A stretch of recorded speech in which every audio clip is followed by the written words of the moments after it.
Tonight on Gay Timeline, we are turning back the clock to 1895, to the endless forests of the Pacific Northwest, where 10,000 men lived in isolation, slept shoulder to shoulder in bunkhouses that smelled of pitch and sweat, and did not see a woman for months at a time. The closest town was 2 days away by foot. I am Julian. This is Gay Timeline. In January of 1895, in a logging camp 30 miles inland from Aberdeen, Washington, a 23-year-old Norwegian immigrant named Eric Anderson woke before dawn in a bunkhouse that housed 47 other men. The air was so cold he could see his breath. The man sleeping in the bunk 6 inches to his left was named Thomas Riley, an Irishman with black hair and carpenter's hands. They had shared a blanket all winter. No one thought anything of it. Eric would later write in a letter to his brother in Kristiansand that Thomas knew him better than anyone in America ever had. The letter survived in a trunk in a Seattle attic for 90 years before a historian found it. To understand what that letter meant, you have to understand something about the logging camps that textbooks always skip. They were not just work sites. They were entire isolated worlds where the rules of normal society bent in strange directions. And tonight, you and I are going to walk into one. If you find yourself drawn into this story, the like and subscribe buttons are there for you. But only if this is genuinely your kind of evening. And let me know in the comments where you are tuning in from and what time it is for you. It is always fascinating to see who is joining us from around the world. Now let us go back to the camps. For most of history, these men were alone. They wrote letters no one would read. They loved in rooms no one would visit. Tonight, we keep them company. That is all sleep needs to be, a quiet act of refusing to let someone be forgotten. By the end of tonight, you will know why 47 men slept in one room with no privacy, why sharing a blanket was considered normal behavior in a world that executed men for sodomy in cities 300 miles south, and what was really happening in the woods when 2 loggers disappeared together for days on what the foreman called timber cruising. Congratulations! You have just woken up in a logging camp in the Cascade Foothills, January 1895.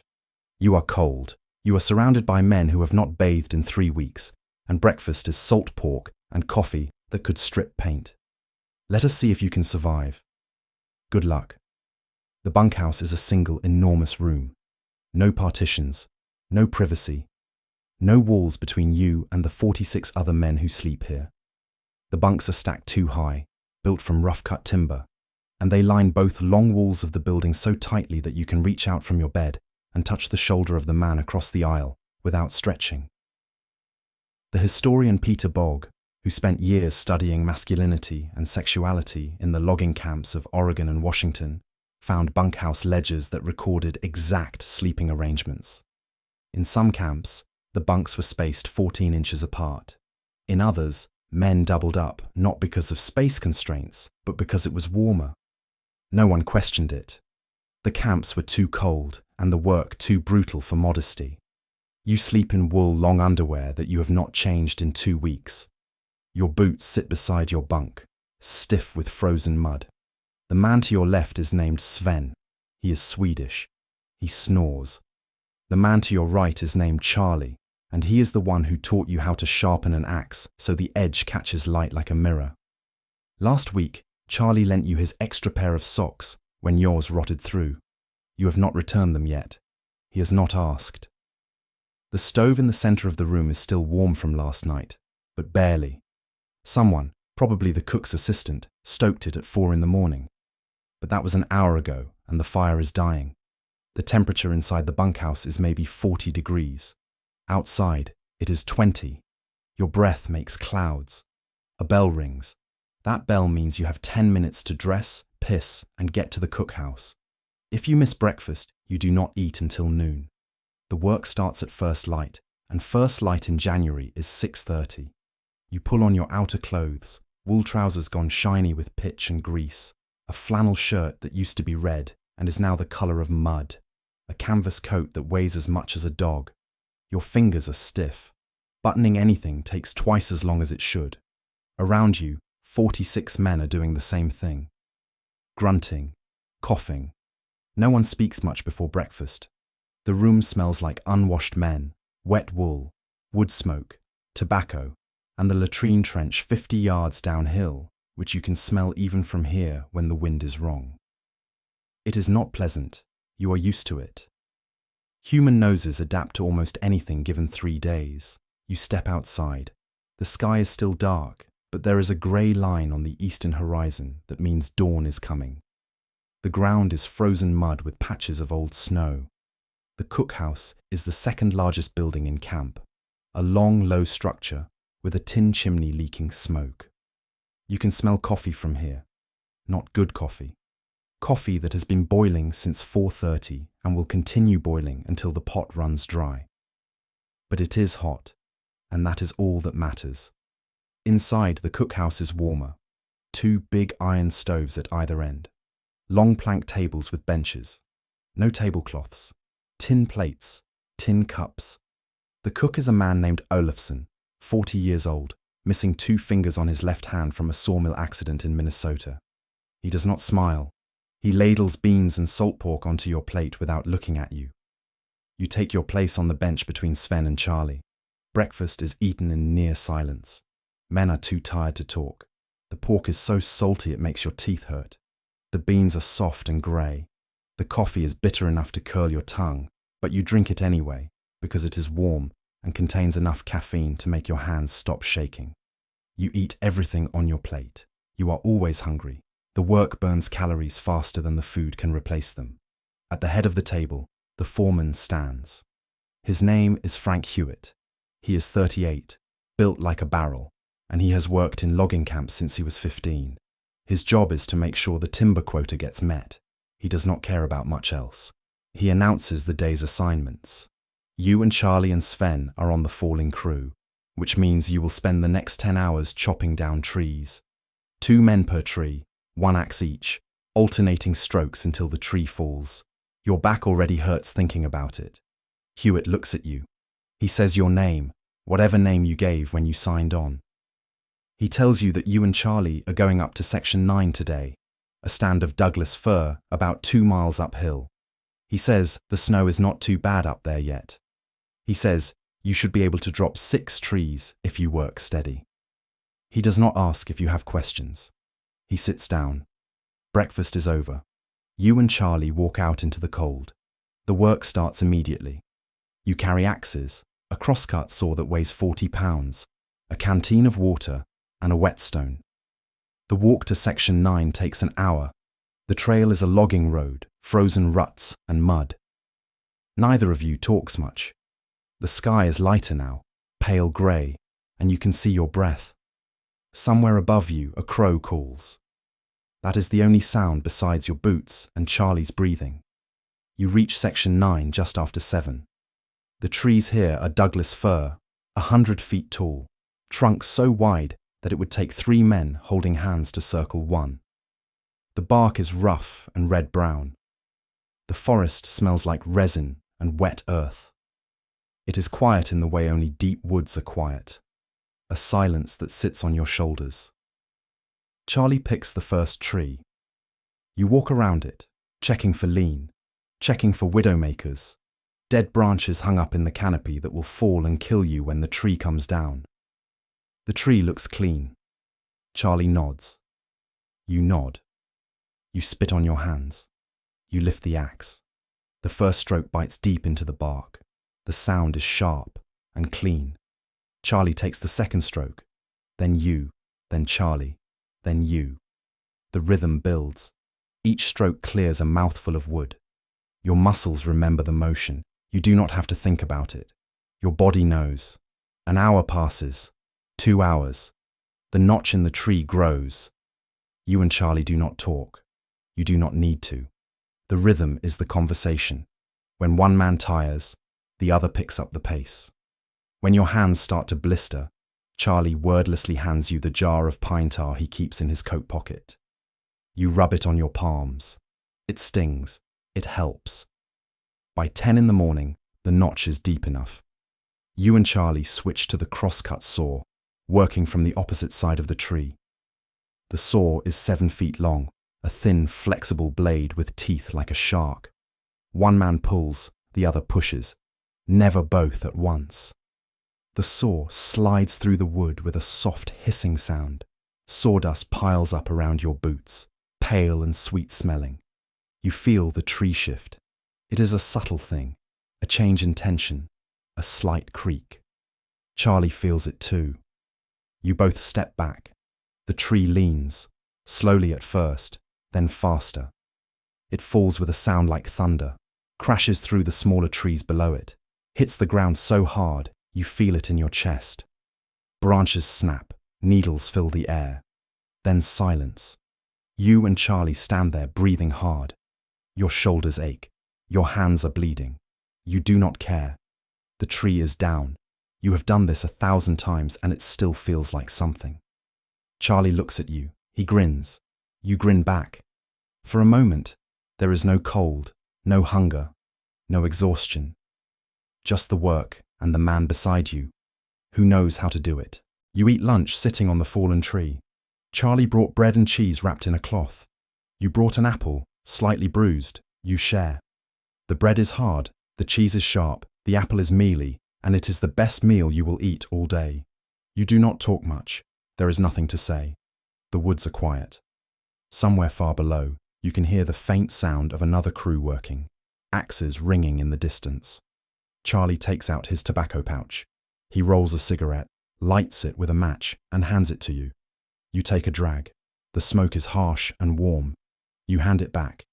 You sit like that, passing the cigarette back and forth until it is gone. Then you stand up and go back to work. This is what the textbooks never tell you. The logging camps were brutal and they were intimate.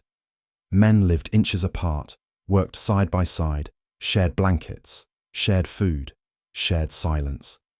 The line between friendship and something more was blurry at best. The historian Peter Boag found dozens of letters in archives across Washington and Oregon. Letters between men who met in the camps. Letters that used language that would have gotten them arrested in Seattle or Portland. One letter, written in 1893 by a logger named James Kirkpatrick to another man named Samuel Haynes, ended with the line, "I think of you every night before I sleep." The letter survived because Haynes kept it hidden in a Bible for 60 years. When he died, his niece found it and donated it to the Oregon Historical Society, not realizing what it was. The camps made space for relationships that the outside world did not. Not because the camps were progressive, they were not, but because they were isolated, and isolation creates its own rules. By mid-afternoon, you and Charlie have dropped 3 trees. Your back is screaming, your hands are raw. The sky has gone flat white, and the light is fading, even though it is only 4 o'clock. Winter days are short. You have maybe an hour of good light left. You decide to drop one more tree before heading back to camp. This tree is older than the others, maybe 200 years, a giant even by Douglas fir standards. The trunk is 6 feet across. It will take both of you working hard to bring it down before dark. You start chopping. Halfway through the notch, Charlie stops. He leans on his axe, breathing hard. He looks at you. He says something you were not expecting. He says he is thinking about leaving the camp in the spring, going south, maybe California. He has a brother in Sacramento. He says the work there is easier. He asks if you would come with him. You stop chopping. You look at him. His face is red from the cold and the work. His eyes are serious.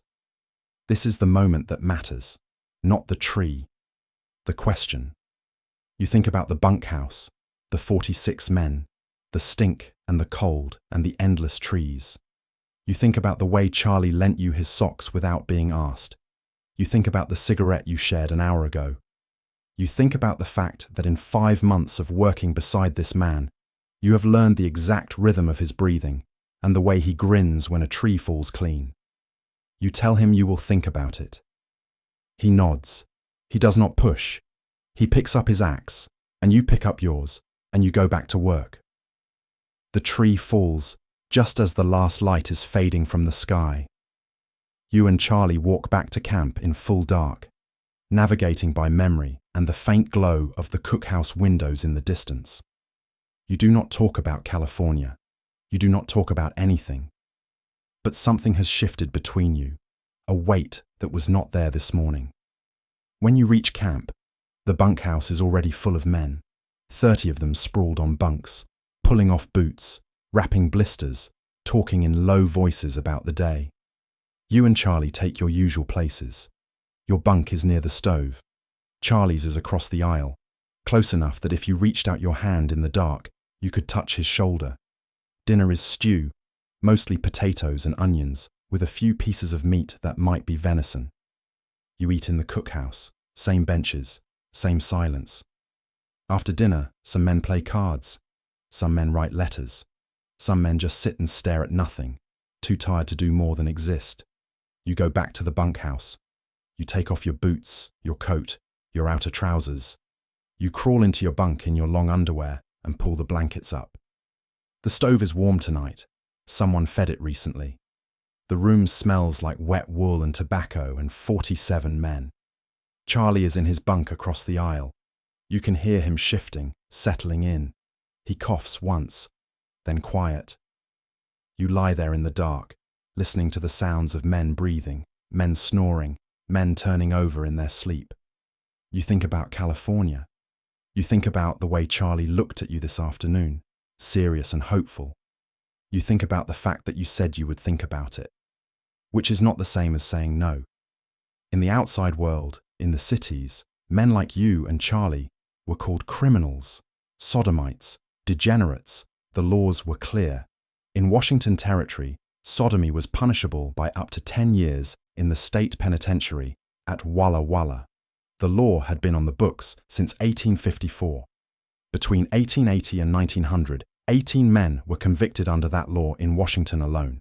The court records describe them as moral perverts. Their names were printed in newspapers. Their families disowned them. But here in the camps, 30 miles from the nearest town, the rules were different. Men slept close.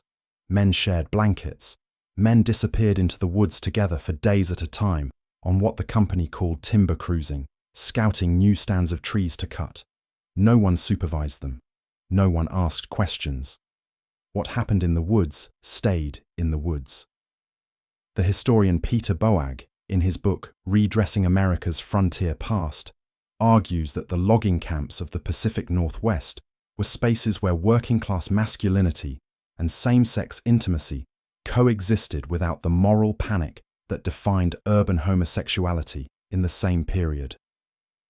Boag found evidence that relationships between men in the camps were known, tolerated, and in some cases, quietly encouraged by foremen who understood that keeping men happy kept them working. A letter from a camp foreman named William Tabor, written in 1897 to the owner of a logging operation near Astoria, Oregon, mentions that two of his best fallers were a pair of Swedes who worked together and bunked together and never caused trouble. Tabor wrote, "I do not care what they do in their own time as long as they meet quota." The letter is preserved in the University of Oregon archives. This was not acceptance, it was pragmatism. The camps needed men.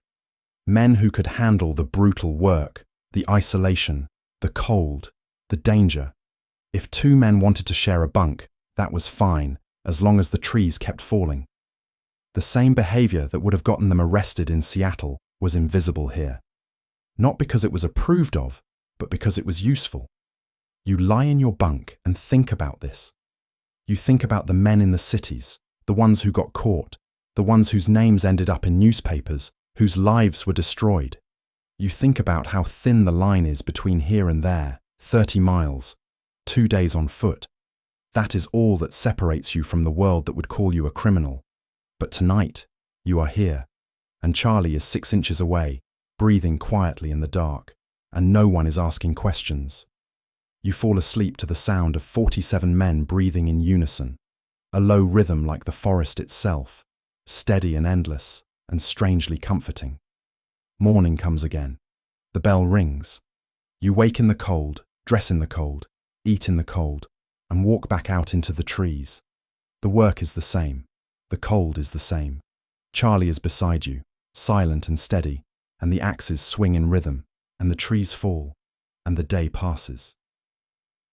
But something is different. You catch yourself watching him when he is not looking. The way he moves, the way his hands grip the axe handle, the way he wipes sweat from his forehead with the back of his wrist even though it is freezing.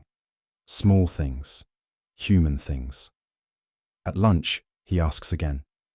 California, spring, his brother in Sacramento. This time, you do not say you will think about it.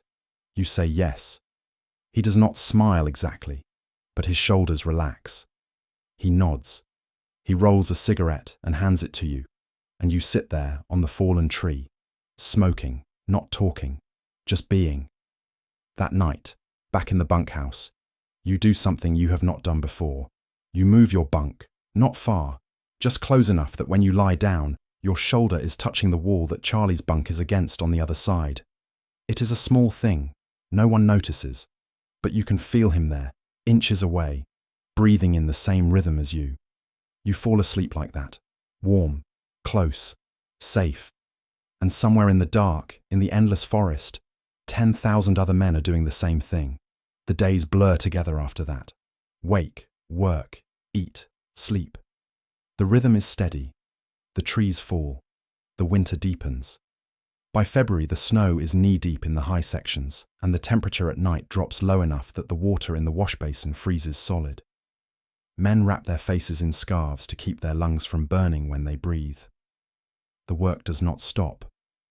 The timber company does not care about the weather. They care about board feet. Thousands of them. Millions of them. The forests of the Pacific Northwest are being cut down faster than anyone can count, and you are part of the machine that is doing it. You and Charlie work the same sections most days. The foreman has noticed that you work well together, that your rhythm is clean, that you do not waste time. Hewitt assigns you to the hardest trees now, the ones that need precision, the ones that could kill a man if the fall goes wrong. It is a compliment.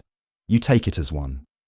On a Tuesday in mid-February, you and Charlie are sent to Section 12, which is higher up the mountain than you have been before.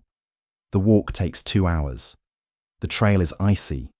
You have to watch every step.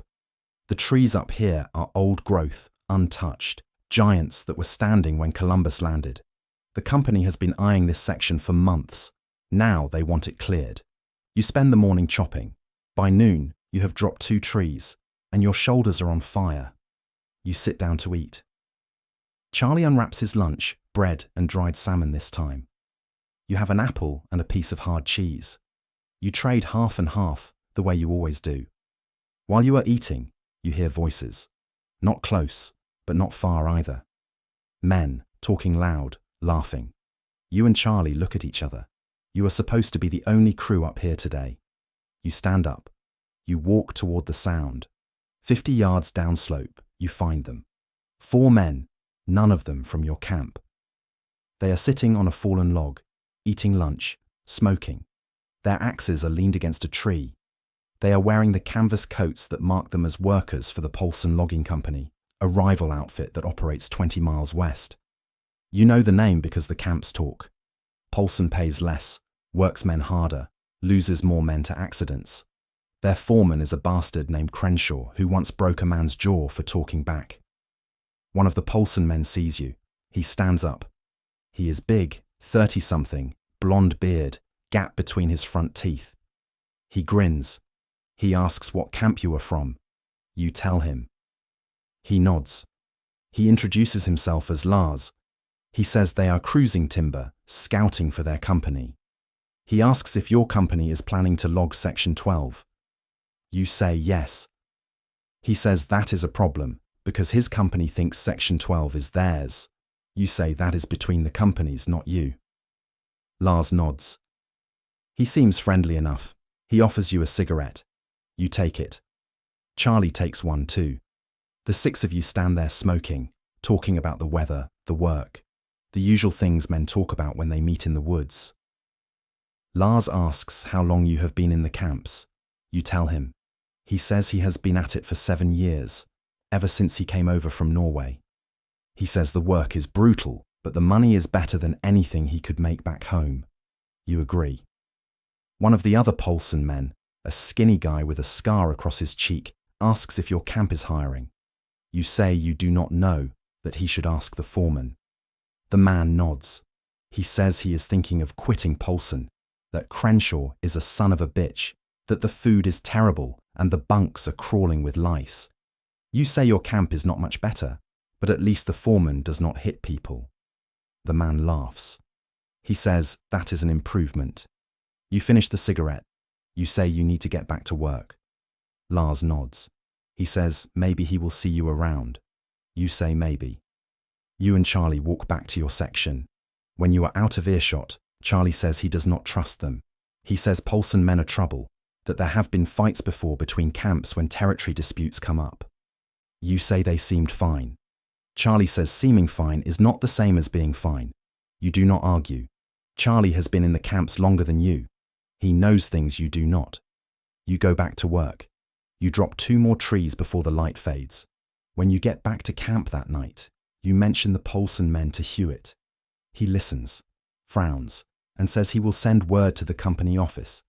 He says if Polson is claiming Section 12, there will be lawyers involved, and that means delays, and that means lost money. He does not seem happy.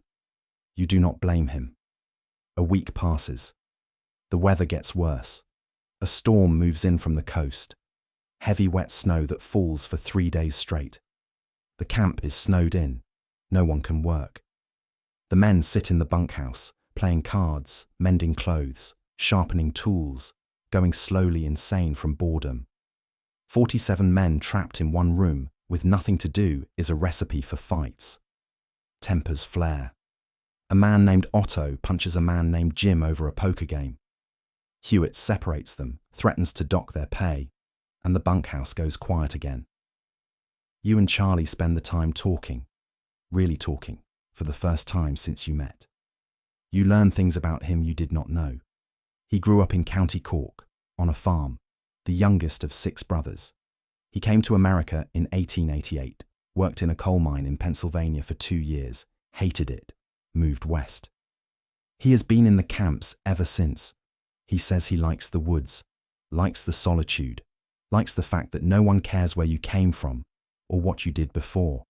He says the camps are full of men, running from something. He does not say what he is running from. You do not ask. You tell him about yourself. Not everything, but some things. You grew up in Wisconsin, on a farm that failed. Your father drank. Your mother died when you were 12. You left home at 16, worked as a farmhand, a railroad hand, a dock worker, anything that paid. You ended up in the camps because you heard the money was good and the work was honest. You do not tell him about the man in Milwaukee, the one you were too close to, the one whose wife found a letter and told the priest. You do not tell him that is why you left, but maybe he guesses. Maybe he sees it in the way you do not quite meet his eyes when you talk about leaving. On the 3rd night of the storm, the bunkhouse is too hot. The stove is roaring because there is nothing else to do with all the firewood, and the room is stifling. Men are sprawled on their bunks in their undershirts, sweating. Someone opens the door to let in cold air. It helps. You lie on your bunk, too warm to sleep, listening to the wind outside. Charlie is in his bunk, 6 inches away on the other side of the wall. You can hear him shifting, restless. You tap the wall twice, gently. A question. A moment later, he taps back. Twice. An answer. It is a small thing, stupid even, but it means something. You fall asleep smiling. The storm breaks on the 4th day. The snow is 3 feet deep. It takes the whole camp working together to dig out the cookhouse, the latrines, the equipment shed. By noon, the trails are passable. Hewitt announces that work resumes tomorrow. The men groan, but no one argues. 3 days without pay is 3 days closer to broke. That night, a man arrives at camp. A stranger. He comes walking out of the woods just after dark, carrying a pack, wearing a coat that has seen better days. He is maybe 40, thin, with a beard going grey. He asks for the foreman. Hewitt comes out of the cookhouse. The man says his name is William Brennan, that he worked for Polson until yesterday, that he quit, that he is looking for work. Hewitt looks him over. He asks why he quit. Brennan says Crenshaw tried to dock his pay for taking a piss during work hours. Hewitt laughs. He says any man who quits over that is all right by him. He hires Brennan on the spot. Brennan gets assigned a bunk near the door, the coldest spot in the bunkhouse. No one offers to trade. New men get the worst bunks. That is the rule. Brennan does not complain. He unpacks his gear, sits on his bunk, and rolls a cigarette. A few men introduce themselves. You do not. You are too tired. The next morning, you are back in the woods. The snow makes everything harder. You have to clear it away before you can start chopping. Your hands go numb, even through your gloves. The trees are harder to drop because the snow hides the terrain, and you cannot see where they will land. You and Charlie work slowly, carefully. By the end of the day, you have only dropped 3 trees. Hewitt is not happy, but he does not say anything. He knows the snow is not your fault. Brennan gets assigned to a bucking crew, the men who cut the fallen trees into sections. It is easier work than falling, but it still takes strength. Brennan keeps up. He does not talk much. He eats alone. Some of the men say he is standoffish. Others say he is just tired.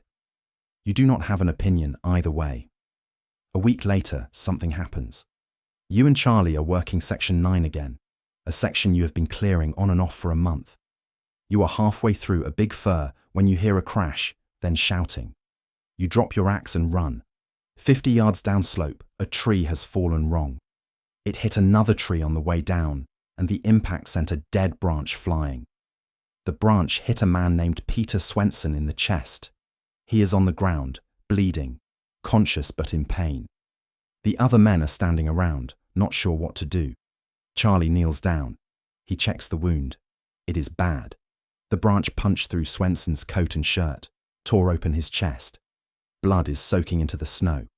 Charlie yells for someone to get the foreman. Someone runs. You kneel down next to Swenson. You tell him he is going to be fine. He does not believe you. Neither do you. Hewitt arrives 10 minutes later. He takes one look at Swenson and says they need to get him to a doctor. The nearest doctor is in Aberdeen, 2 days away by foot, longer in the snow. Swenson will not last 2 days. Hewitt knows it. Everyone knows it. Brennan steps forward. He says he knows some field medicine, that he worked as a hospital orderly during a yellow fever outbreak in New Orleans in 1888. He says he can try to stop the bleeding, maybe stitch the wound, buy Swenson some time. Hewitt looks at him. He asks if Brennan has done this before. Brennan says yes. Hewitt nods. He tells Brennan to do what he can. They carry Swenson back to camp on a litter made from branches and canvas. It takes an hour. By the time they get him into the bunkhouse, he has lost a lot of blood. His face is white. His breathing is shallow. Brennan clears a space near the stove. He boils water, sterilizes a needle and thread, and gets to work. The other men stand around watching. No one says anything. You watch Brennan's hands. They are steady. He works quickly, efficiently. He cleans the wound, sews it shut, wraps it in clean cloth. When he is done, he sits back. He says Swenson needs rest, fluids, and luck. Hewitt nods. He assigns 2 men to watch Swenson overnight. Swenson survives. It takes him 3 weeks to recover, but he survives. When he is finally strong enough to sit up and eat solid food, he thanks Brennan. Brennan shrugs. He says he just did what anyone would do. Swenson says no, not anyone would have known how. Brennan does not respond. He goes back to his bunk and lies down. After that, the men treat Brennan differently. Not quite friendly, but respectful. He is no longer the new guy. He is the man who saved Swenson's life. It matters. The camps run on reputation. A man who can be counted on is a man worth knowing. You talk to Brennan for the first time a few days later. You are sitting outside the cookhouse after dinner, smoking. Brennan comes out, sees you, nods, and sits down a few feet away. You offer him a cigarette. He takes it. You sit there in silence for a while. Then you ask him where he learned field medicine. He says New Orleans, like he told Hewitt. He says the yellow fever outbreak killed 3,000 people in the summer of 1888. He says the hospitals were so full they were putting patients in the streets. He says he volunteered because he had nothing else to do and because people were dying. He says he learned by doing, which is the only way to learn anything that matters. You ask him why he came to the camps. He looks at you. He says the same reason everyone comes to the camps: to disappear. You nod. You understand that. He asks you where you are from. You tell him Wisconsin. He asks if you are going back. You say no. You say you are thinking of going to California in the spring. He asks why California. You say you have a reason. He does not push. He finishes his cigarette, stands up, and goes back inside. You sit there a little longer, thinking about the way he said, disappear, like it was the most natural thing in the world. March comes. The snow starts to melt. The trails turn to mud. The work gets easier. The days get longer. You can feel spring coming, a subtle shift in the air, a smell of wet earth and new growth. The men start talking about what they will do when the season ends. Some will stay in the camps year-round. Others will go to the cities, spend their money, come back broke in the fall. A few will leave for good, move on to other work, other places. You and Charlie talk about California more seriously now.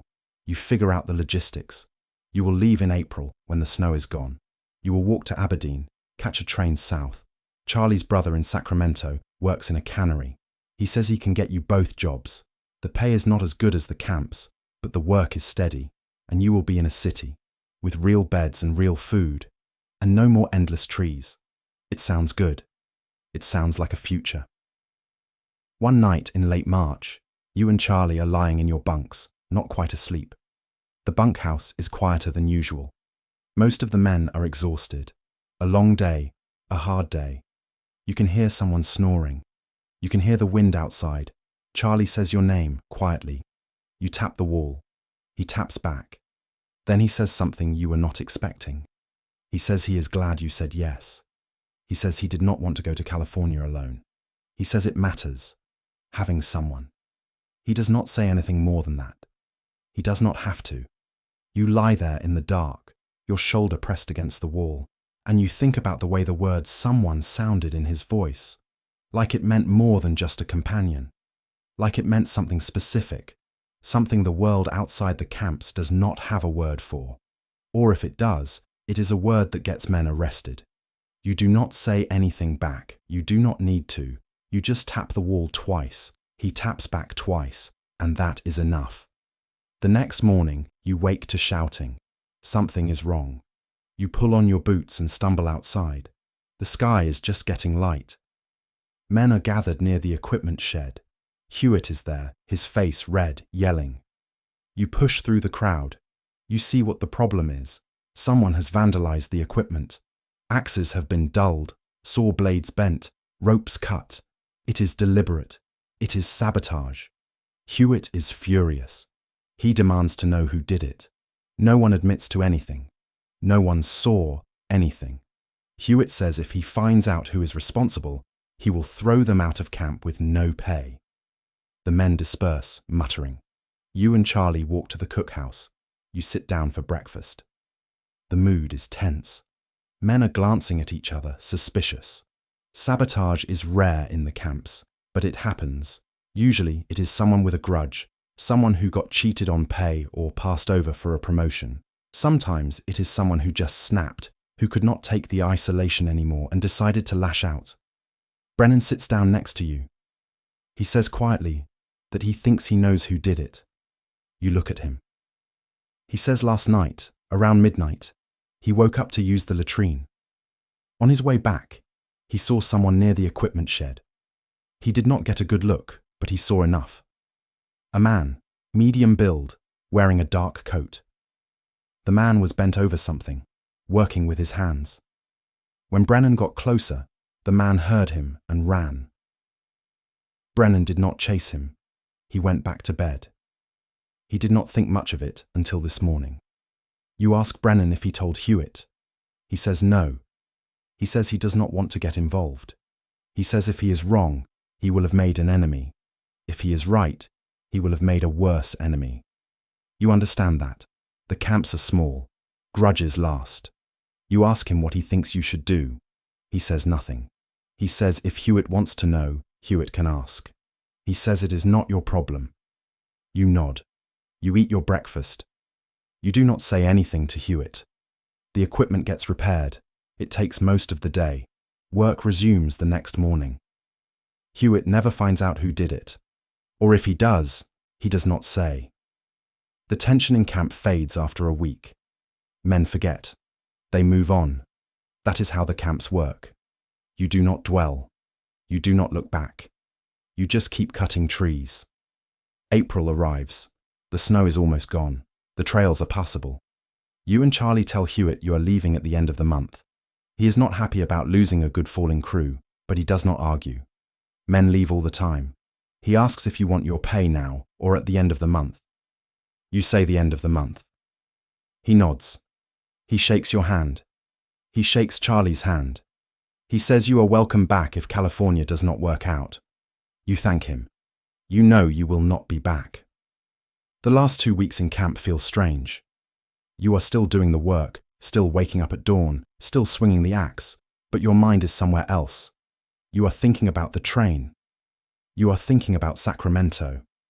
You are thinking about the fact that in 2 weeks, you and Charlie will be in a city, surrounded by people, living a life that is not this. On your second to last day, you and Charlie are working section 4, a section near the edge of camp. It is an easy section, mostly small trees, a good place to finish. You drop 5 trees by noon. You sit down to eat lunch. The sun is out, the air is warm, spring is here. You can smell it. Charlie says he is nervous about California. You ask why. He says he has never lived in a city before. He says he does not know if he will fit in. You say you are nervous too. He looks at you. He asks what you are nervous about. You say you are nervous about getting caught. You do not have to explain what you mean. He understands. He says he thinks about that too. He says the camps are easy because no one cares. He says cities are different. He says there are police, there are laws, there are people watching. He says you will have to be careful. You say you know. You say you have been careful your whole life. You say you are tired of being careful. He says he is too. You sit there in the sun, not talking, both thinking the same thing. That night, in the bunkhouse, you lie in your bunk and listen to the sounds of the camp. Men breathing, men snoring, the wind in the trees, the creak of the building settling. You have been here for 6 months. It feels like 6 years. You are ready to leave. But part of you will miss this. The simplicity, the rhythm, the fact that for 6 months, you and Charlie could be close without anyone asking why. On your last day, you do not work. Hewitt gives you and Charlie the day off to pack and settle accounts. You do not have much to pack. Everything you own fits in a canvas bag. You say goodbye to the men you worked with. Sven. Peter Swenson, who is back on his feet now. Brennan, who shakes your hand and says good luck. You thank him. You mean it. That night, you and Charlie walk to the edge of camp, away from the bunkhouse, away from the noise. You sit on a fallen log and look at the forest. The sky is clear. The stars are out. It is quiet. You can hear the river in the distance, a low, steady sound. Charlie lights a cigarette. He hands it to you. You take a drag. You hand it back. You sit like that for a long time, not talking. Just being. Tomorrow, you leave. Tomorrow, everything changes. But tonight, you are still here. And that is enough. You leave camp at dawn. The sky is pink and gold. The air cold enough to see your breath. You and Charlie walk down the trail toward Aberdeen. Your packs on your backs. Everything you own in the world contained in 2 canvas bags. The walk will take 2 days. You have enough food for 3, enough money for a train ticket, and a name and address written on a scrap of paper in Charlie's pocket. His brother, Sacramento. A future that feels real and impossible at the same time. The first day of walking is easy. The trail is dry, the weather is clear, and your body is strong from 6 months of hard work. You and Charlie do not talk much. You are both thinking about what comes next. By mid-afternoon, you reach a place where the trail splits. One direction goes to Aberdeen, the other goes to a smaller town called Hoquiam, a mill town on the coast. You take the Aberdeen trail, you walk until the light starts to fade, then you find a place to camp. A clearing near a creek, sheltered by trees, flat enough to sleep on. You build a fire. Charlie catches 2 trout from the creek. You cook them on sticks over the flames. The fish is good, better than anything you ate in camp. You sit by the fire, eating, not talking. The woods are quiet, except for the sound of the creek and the fire crackling. After you finish eating, Charlie rolls a cigarette. He lights it, takes a drag, and hands it to you. You smoke in silence. The stars come out, so many you cannot count them. The sky is black and huge and indifferent. Charlie says he has been thinking about what happens if his brother cannot get you both jobs. You say you will figure it out. You say you can always find work if you are willing to do anything. He nods. He says he is not worried about the work. He says he is worried about the other thing. He does not say what the other thing is. He does not have to. You say you will be careful. You say you have been careful before. You say you know how to pass, how to act, how to make people think you are just 2 men sharing a room because rent is cheaper that way. He says he knows. He says he is good at that too. He says he has been doing it his whole life. You believe him. You ask him if he ever thinks about what it would be like if things were different, if the laws were different, if people were different. He says yes. He says he thinks about it all the time. He says he dreams sometimes about a place where you could just be, where no one cared, where you did not have to hide. You say that place does not exist. He says he knows. He says that does not stop him from dreaming. You sit there by the fire until it burns down to coals. Then you roll out your blankets and lie down. The ground is hard and cold. You can hear Charlie breathing a few feet away. You think about reaching over, about putting your hand on his shoulder, about saying something, but you do not. Not here, not yet, not until you are somewhere safer. You fall asleep listening to the creek. The next morning, you walk the rest of the way to Aberdeen. You reach the town by mid-afternoon. It is bigger than you expected, maybe 3,000 people, built along the harbour where the Chehalis River meets the Pacific. The streets are muddy. The buildings are wood, most of them new, everything raw and unfinished. There are mills everywhere, sawdust piled in huge mounds, the smell of cut timber so thick you can taste it.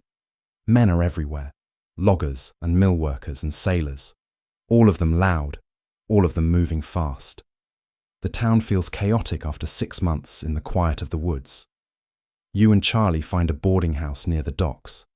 The woman who runs it is named Mrs. Leary, a widow in her 50s, Irish accent, sharp eyes. She asks if you want separate rooms or if you are sharing. Charlie says sharing. She does not blink. She says it is 50 cents a night, payment in advance. Charlie pays. She gives you a key and points upstairs.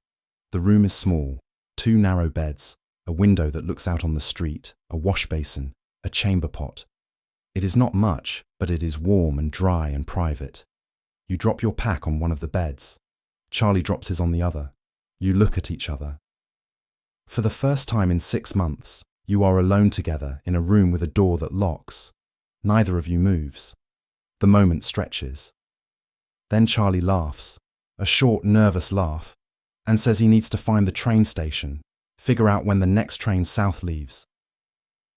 You say you will go with him. You leave the room. You walk back out into the noise. The train station is at the edge of town, a small wooden building with a ticket window and a waiting room that smells like coal smoke and unwashed men. The man behind the window says the next train to Portland leaves tomorrow at noon. From Portland, You can catch another train to Sacramento. The whole trip will take 3 days. The ticket costs $12. You and Charlie pool your money.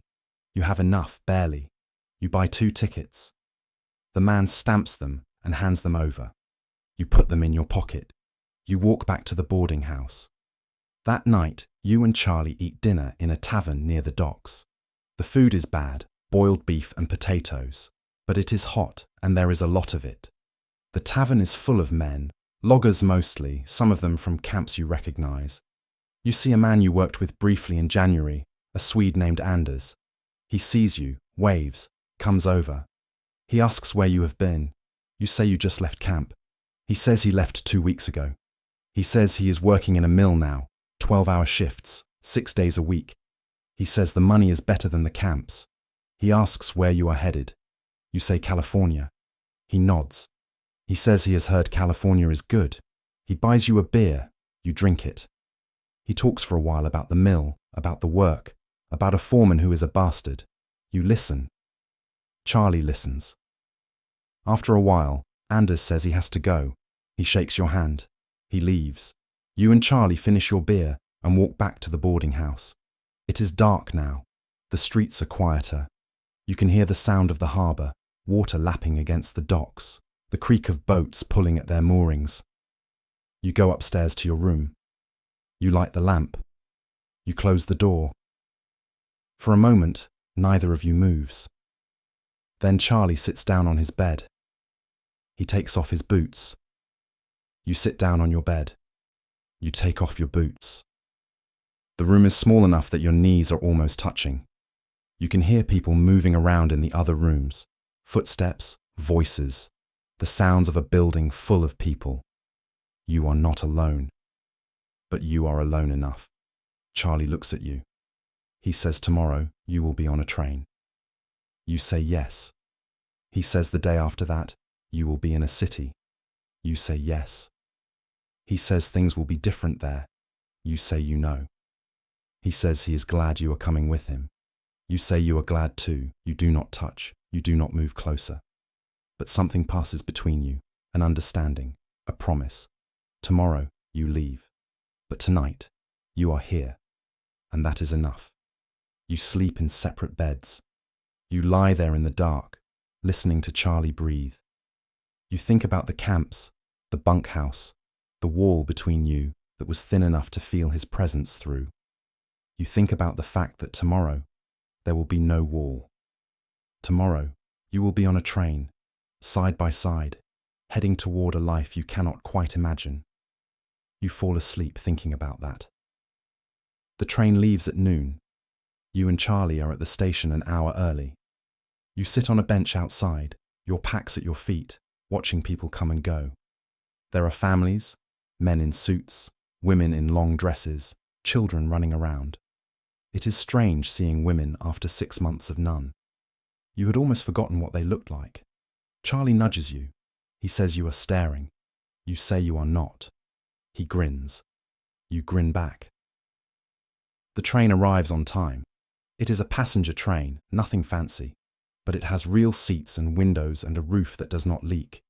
You and Charlie find seats near the back. You put your packs on the floor. You sit down. The seats are narrow and your shoulders touch. The train fills up. A woman with 2 children sits across the aisle. A man in a bowler hat sits in front of you. The conductor walks through, checking tickets.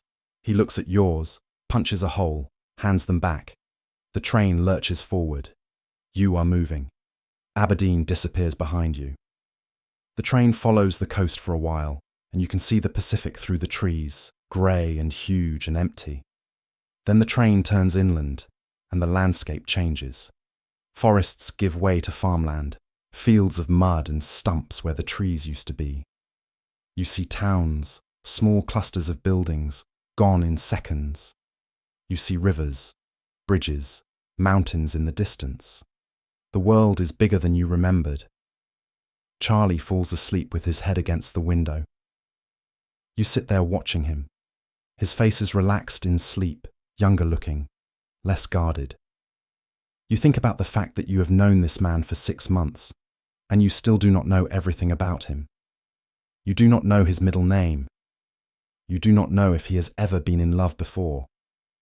You do not know what he is really running from.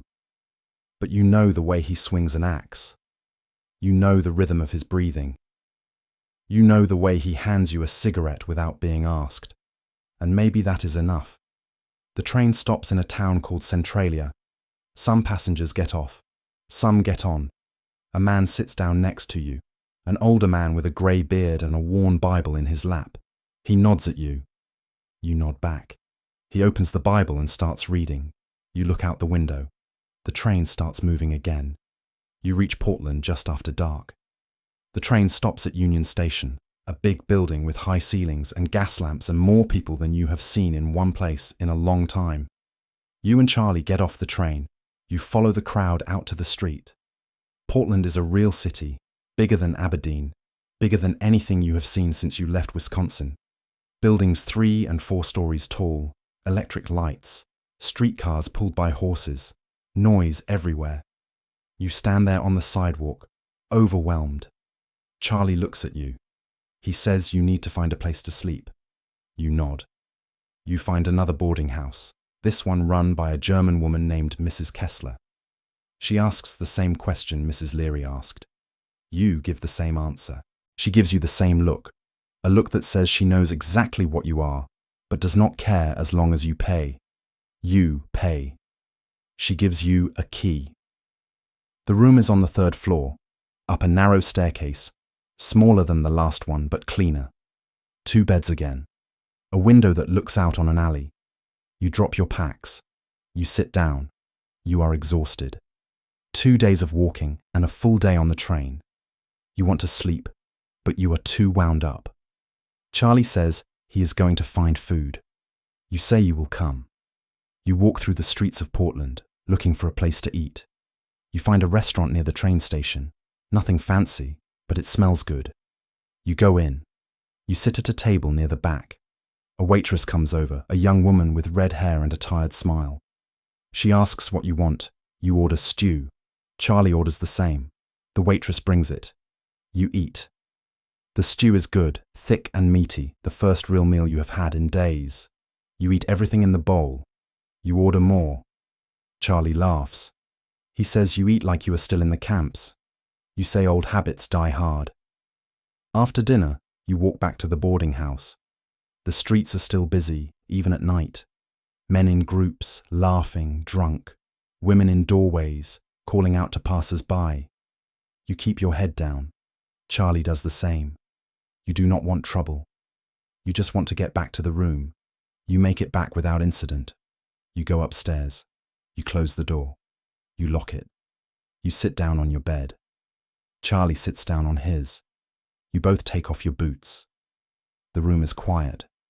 You can hear voices from somewhere else in the building, but they are distant, muffled. You are as alone as you have been since you left the camps. Charlie says something. He says he has been thinking about what happens when you get to Sacramento.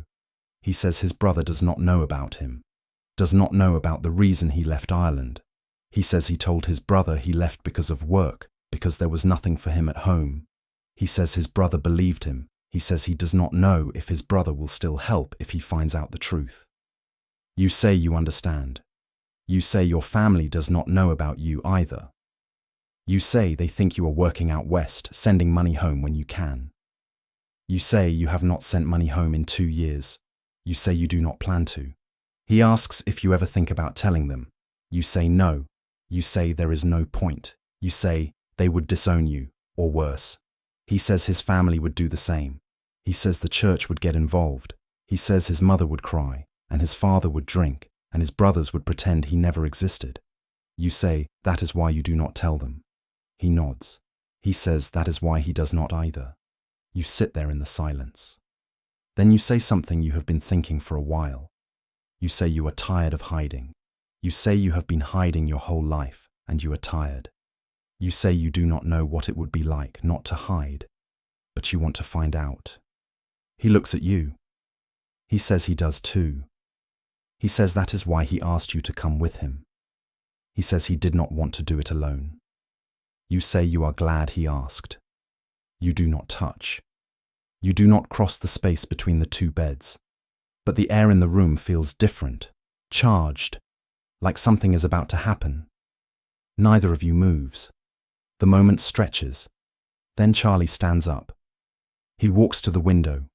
He looks out at the alley below. He says, tomorrow, you get on another train.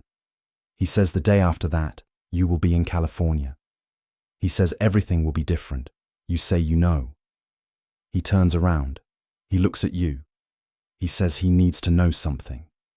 He says he needs to know if you are doing this just because you need work, or if you are doing this for the same reason he is. You understand the question. You understand what he is really asking. You say you are doing it for the same reason. He nods. He sits back down on his bed. He says good. He says he needed to hear it. You say you understand. You lie down. You do not undress. You just lie there on top of the blankets, fully clothed, staring at the ceiling. Charlie does the same. The room is dark, except for a thin line of light coming under the door. You can hear him breathing. You can hear your own heartbeat. You lie there for a long time, not sleeping, just being. Eventually, you drift off. The next morning, you catch the train to Sacramento. It leaves at 8. The ride takes 2 days. You and Charlie sit together, shoulders touching, watching the landscape change. Oregon gives way to California.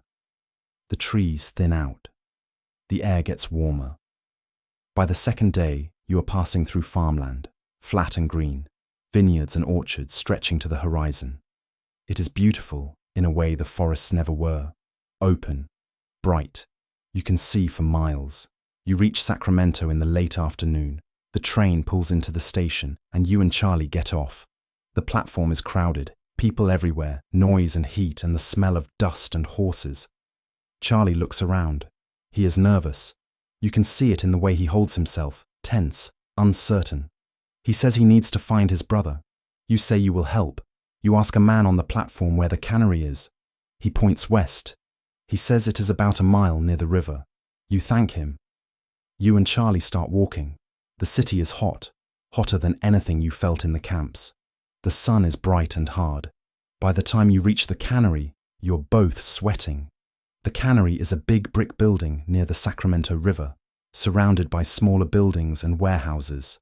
There are men loading crates onto wagons, men carrying things, men standing around smoking. Charlie asks one of them if they know a man named Patrick Riley. The man says yes. He says Patrick works inside. He points to a door. Charlie thanks him. You walk to the door. You go inside. The inside of the cannery is loud and hot. Machines are running. Steam is hissing. Men are shouting over the noise. The air smells like tomatoes and metal. You and Charlie walk through, looking for Patrick. You find him near the back, operating a machine that seals cans. He is older than Charlie, maybe 30, same black hair, same build. Charlie calls his name. Patrick looks up. He sees Charlie. His face breaks into a grin. He shuts off the machine. He walks over. He hugs Charlie hard. He says he thought Charlie was still in the camps. Charlie says he was. He says he left. He says he brought a friend. Patrick looks at you. He shakes your hand. He says any friend of Charlie's is welcome. Patrick says he can talk to the foreman, see if there are jobs available. He says the cannery is always hiring. He says the work is hot and boring, but it pays. He says you can stay with him until you find a place. He says he has a room in a boarding house a few blocks away. He says it is small, but there is space. You thank him. Charlie thanks him. Patrick grins. He says he is glad Charlie is here. He says it has been too long. That night, you and Charlie and Patrick eat dinner together in a restaurant near the boarding house. Patrick talks about the cannery, about the city, about the people he knows. He is friendly, open, easy to like. He does not ask too many questions about why Charlie left the camps.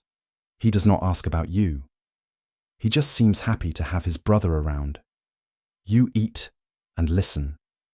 Charlie is more relaxed than you have seen him in days. He laughs at Patrick's stories. He asks about people from home. Patrick tells him. Some are still in Ireland, some came to America, some are dead. That is the way of it.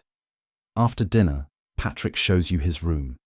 It is in a boarding house on L Street, a narrow building squeezed between a laundry and a pharmacy. The room is on the second floor, small, one bed, a chair, a trunk. Patrick says you and Charlie can have the bed.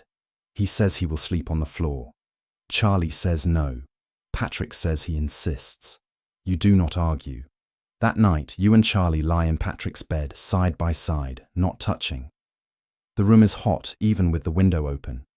You can hear the sounds of the city outside, people talking, horses, a dog barking. It is strange after 6 months of forest silence. Charlie whispers your name. You whisper back. He says he is glad you are here. You say you are too.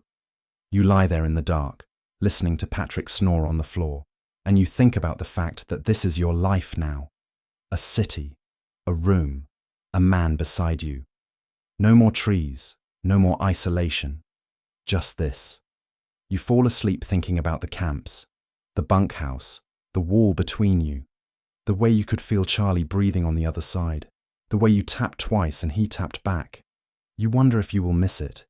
You wonder if he will. The cannery hires you both the next day. Patrick walks you and Charlie to the foreman's office in the morning, introduces you, vouches for you. The foreman is a short, thick man named Gunderson, Swedish accent, suspicious eyes. He asks if you can work 12-hour shifts. You say yes. He asks if you have factory experience. You say no, but you can learn. He looks you over. He looks at Charlie. He says, the pay is $1.50 a day, 6 days a week. He says, you start tomorrow. You shake his hand. Charlie shakes his hand. You have jobs. The work is exactly what Patrick said it would be. Hot, boring, repetitive. You stand at a station on the line, 12 hours a day, doing the same task over and over. Your job is to inspect cans as they come off the sealing machine, checking for dents, for leaks, for anything wrong. If you find a bad can, you pull it off the line and throw it in a bin. Most cans are fine. You throw away maybe 1 in 50. The work requires no thought. Your hands do it automatically while your mind wanders. Charlie works 3 stations down from you, operating a machine that stamps labels onto cans. You can see him if you look up. Sometimes you do. Sometimes he looks up at the same time. Your eyes meet. Neither of you smiles. You cannot, not here. But the look is enough. The days blur together. Wake, work, eat, sleep. It is not so different from the camps, except it is hotter and louder, and there are women everywhere. The cannery employs maybe 200 people, half of them women. They work the same shifts, do the same work, get paid half what the men get paid. You notice this. Everyone notices it. No one says anything. That is the way of it. After 2 weeks, you and Charlie move out of Patrick's room and into a place of your own. It is a room on K Street, above a tailor shop, smaller than Patrick's room but private. 1 bed, 1 window, a wash basin, a stove in the corner. The rent is $8 a month. You and Charlie split it. You move in on a Sunday. You carry your packs up the narrow stairs, unlock the door, step inside. The room is empty except for the bed and the stove. No furniture, no curtains. Just 4 walls and a floor. Charlie drops his pack. He looks around. He says it is perfect. You agree. That night, you and Charlie lie in bed together for the first time without a brother on the floor, without men in bunks 6 inches away, without anyone who can hear. The room is yours. The door is locked. The window is open, and you can hear the city outside, but no one can see in. Charlie turns toward you. He puts his hand on your chest. You put your hand on his. Neither of you says anything. You do not need to. You have been waiting for this since January, since that first night in the bunkhouse when you moved your bunk close enough to feel him through the wall. 6 months of waiting. 6 months of careful distance. It is over now. You kiss him. He kisses you back. It is slow, tentative. Neither of you quite sure what you are doing. You have never done this before. Not like this. Not with someone who matters. You learn as you go. his mouth, his breath, the way his body feels against yours. It is strange and familiar at the same time. You break apart. You lie there in the dark, your heart pounding, his heart pounding, both of you breathing hard. He says your name, you say his. That is all. That is enough. You fall asleep, tangled together, his head on your chest, your arm around his shoulders. It is too hot for blankets. The room is stifling. You do not care. You sleep better than you have in months. The next morning, you wake before dawn. Charlie is still asleep. You lie there watching him, his face peaceful, his breathing steady. You think about the camps. You think about the fact that 6 months ago, you did not know this man existed. Now you cannot imagine your life without him. It is terrifying. It is the best thing that has ever happened to you. You get up. You get dressed. You make coffee on the stove. Bad coffee, but it is hot and it wakes you up. Charlie wakes up while you are drinking it. He sits up. He rubs his eyes. He looks at you. He grins. You grin back. He gets dressed. You pour him coffee. You sit at the window, drinking, watching the street below.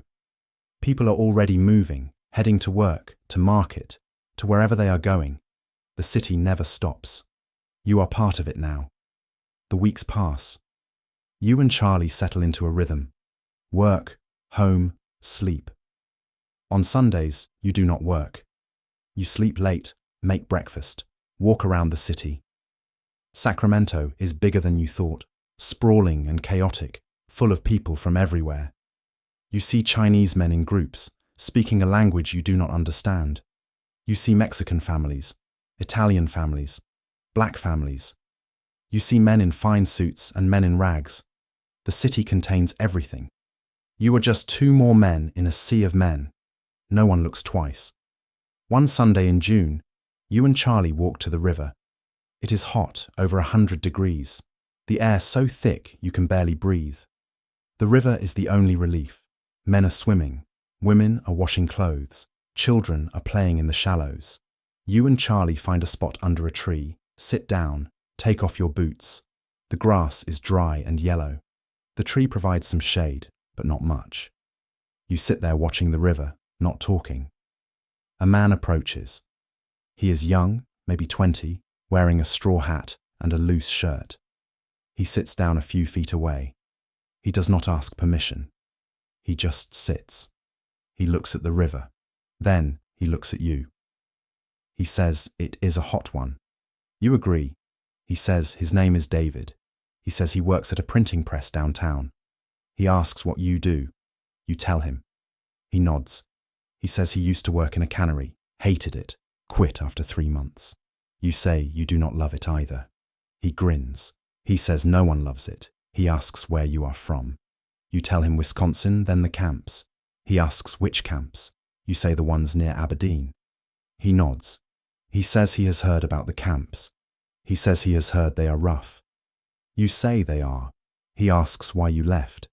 You say you wanted something different. He says he understands that. David talks for a while, easy and comfortable, like he has known you for years. He talks about the city, about the neighborhoods, about where to eat, where to avoid. He talks about the police, says they are worse in some areas than others. He says, if you are smart, you stay out of their way. You ask what he means. He looks at you. He looks at Charlie. He says you know what he means. You understand then. David is like you. He is telling you he knows what you are, and he is giving you advice. Stay out of certain neighborhoods. Do not draw attention. Do not get caught. You thank him. He shrugs. He says it is nothing. He says everyone helps each other. He says that is how you survive. He stands up. He says he has to go. He says if you ever need anything, you can find him at the print shop on 8th Street. He tips his hat. He walks away. You and Charlie sit there in silence. After a while, Charlie says that was unexpected. You agree. You say it is good to know there are others. He says it is. He says it makes the city feel less dangerous. You say you hope he is right. That night, you lie in bed thinking about David, about the way he looked at you and Charlie, and just knew. about the fact that there are others like you in the city, hiding the same way you are hiding, surviving the same way you are surviving. It should be comforting. It is. But it is also frightening. Because if David could tell what you were just by looking, so can other people. People who are not friendly. People who are dangerous. You think about the camps. You think about how easy it was there. How no one asked questions. How you could sleep 6 inches from Charlie and no one cared. The city is different. The city has eyes everywhere. You have to be careful. You have to be smart. One mistake and everything falls apart. In July, something happens. You are walking home from work, late, after a double shift. Charlie is beside you. You are both exhausted. The streets are mostly empty. You turn down an alley, a shortcut you have taken a dozen times. Halfway down the alley, 2 men step out from a doorway. They are big, rough-looking, drunk. One of them says something. You do not catch it. You keep walking. He says it again, louder. He says something about you and Charlie. Something crude. Something that makes it clear he knows. You stop. You turn around. The man grins. He asks if you two are sweethearts. His friend laughs. Charlie does not say anything. Neither do you. You just stand there. The man steps closer. He says he does not like your kind. He says the city has too many of you. He says someone should do something about it. You do not wait for him to do something. You hit him. Hard. In the face. He goes down. His friend swears, steps forward. Charlie hits him. The friend stumbles back. You and Charlie run. You run down the alley, out onto the street. Keep running until your lungs burn and your legs ache. You do not stop until you are sure they are not following. You lean against a wall, gasping for air. Charlie leans next to you. He says that was stupid. You say you know. He says you could have gotten killed. You say you know that too. You walk the rest of the way home in silence. When you get to the room, you lock the door. You sit on the bed. Your hand hurts. Your knuckles are bleeding. Charlie gets a cloth, dips it in water, cleans the blood off. He does not say anything. He just takes care of you. When he is done, you take his hand. You hold it. You say you are sorry. He says it is not your fault. You say you should have walked away. He says maybe. He says maybe not. He says he is glad you hit him. That night, you do not sleep well. Every sound from the street makes you jump. Every footstep in the hallway makes you tense. You lie there listening, waiting for the door to break down, for the police to come, for the men from the alley to find you. Nothing happens. The night passes, morning comes, you go to work, you try to forget, but you do not forget. You cannot. The encounter in the alley sits in your mind, a constant weight. You realize how fragile this life is, how easily it could all disappear. One wrong word, one wrong look, one person who decides to make trouble. And everything you have built with Charlie is gone. You become more careful. You and Charlie stop holding hands when you walk. You stop looking at each other too long in public. You stop taking shortcuts through alleys. You take the long way, the crowded way, the safe way. It is exhausting, but it keeps you alive. In August, Patrick asks Charlie if something is wrong. They are having dinner together, the 3 of you, at a restaurant near the river. Patrick says Charlie seems tense. Charlie says he is fine. Patrick does not believe him. He asks again. Charlie says it is nothing, just work. Patrick looks at you. He asks if you know what is going on. You say no. Patrick frowns. He says if something is wrong, Charlie should tell him. Charlie says there is nothing to tell. Patrick lets it drop. But you can tell he is not convinced. You wonder if Patrick knows. You wonder if he has guessed. You wonder if he looks at you and Charlie and sees what David saw. You wonder what he would do if he knew. Would he help? Would he turn his back? Would he tell someone? You do not know. You are too afraid to find out. The summer heat breaks in September. The temperature drops, the air clears, and the city becomes bearable again. You and Charlie have been in Sacramento for 5 months. You have jobs, a room, a life. It is not the life you imagined, but it is more than you thought you would have. You are together. That is what matters. One evening, you come home from work and find a letter slipped under the door. It is addressed to Charlie. There is no return address. Charlie picks it up, opens it, reads it. His face goes pale. You ask what it is. He hands it to you. The letter is short. It says someone knows.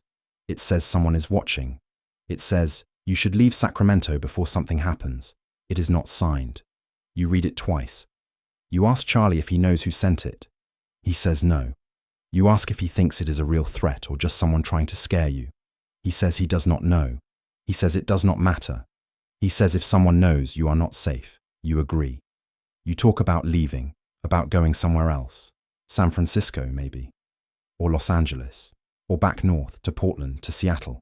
Somewhere bigger, where you can disappear. Charlie says he does not want to run. He says he is tired of running. You say you are too. But you say staying might be worse. He does not argue. That night, you do not sleep. You lie in bed staring at the ceiling, thinking about the letter, thinking about who could have sent it, thinking about what happens if you stay. You think about the men in the alley. You think about the laws. You think about the fact that in California, sodomy is punishable by up to 14 years in San Quentin.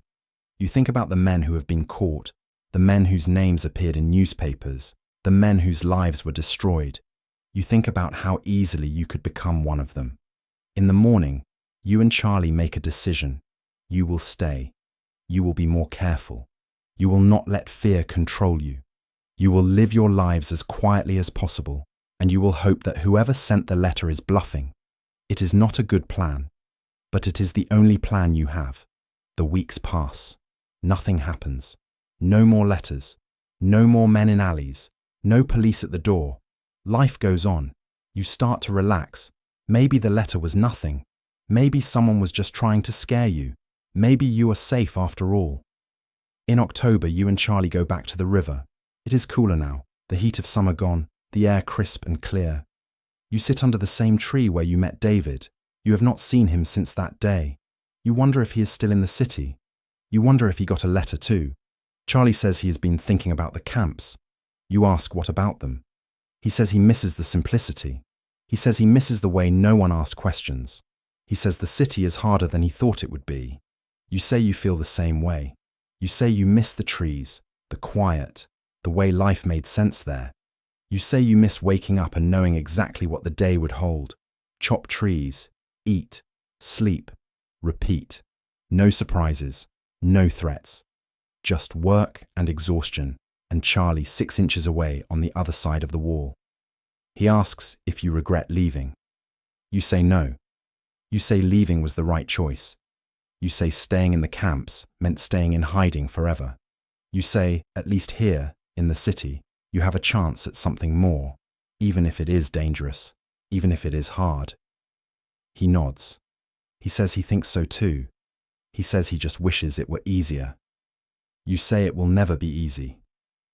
He says he knows. You sit there in silence, watching the river. The water is lower now than it was in June, the banks wider, the current slower. A few people are fishing. A woman is washing clothes. Children are throwing stones. The world keeps turning. You are just 2 men sitting under a tree. No one looks twice. That night, you and Charlie lie in bed, not talking, just being. His head is on your chest. Your hand is in his hair.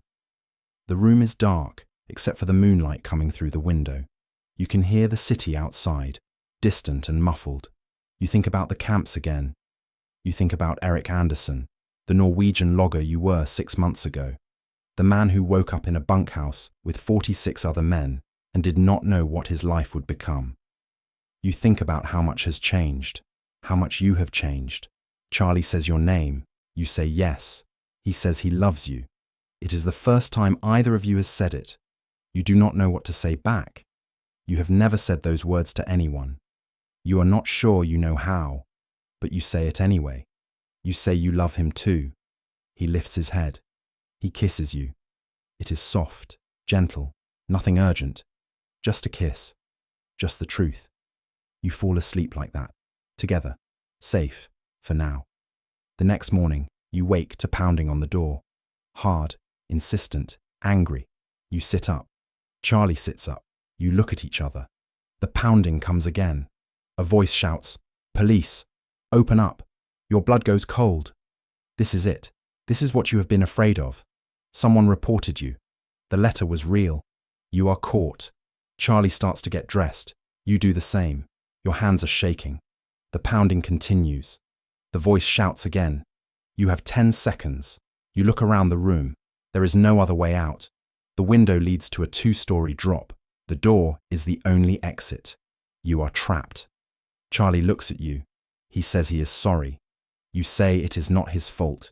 You say you knew this could happen. He nods. He takes your hand. You squeeze. The pounding stops. You hear the sound of a key in the lock. The door opens. 2 police officers step inside. They are big men, uniforms, badges, guns on their hips. One of them looks at you. He looks at Charlie. He looks at the bed, the single bed, the rumpled sheets. He smiles. Not a friendly smile. A smile that says he knows exactly what he has found. He asks your names. You tell him. He asks if you live here together. You say yes. He asks if you are related. You say no. He nods. He says he thought so. He says someone reported suspicious activity at this address. He says someone saw 2 men entering and leaving together at odd hours. He says someone heard sounds coming from the room that were inappropriate. He says he is here to investigate. You do not say anything. There is nothing to say. You know what comes next. The officer walks around the room. He looks in the trunk. He looks under the bed. He finds nothing because there is nothing to find. No letters, no photographs, nothing that proves anything. But he does not need proof. He has suspicion. And in California in 1895, suspicion is enough. He turns to his partner. He says, "Take them in." The partner nods. He pulls out handcuffs. You and Charlie are arrested. You are taken to the city jail, a brick building downtown, cold and damp and filthy. You are put in a cell together. The cell is small, maybe 8 feet by 10, with a single bench and a bucket in the corner. The door is iron. The walls are stone. There is one small window high up, too high to reach. You sit on the bench. Charlie sits beside you. Neither of you says anything. There is nothing to say.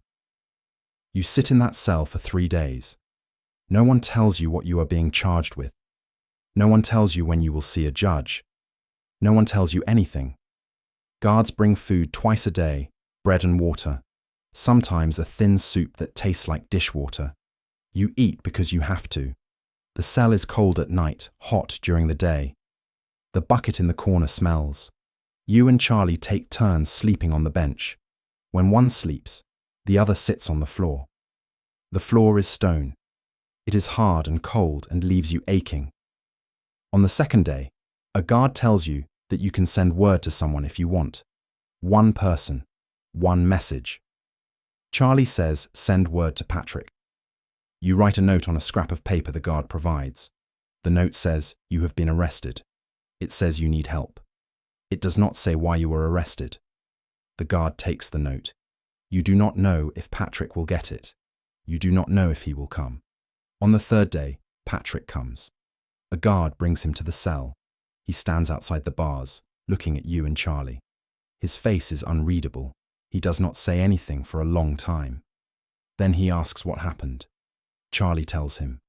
He tells him everything, about the room, about the letter, about the police.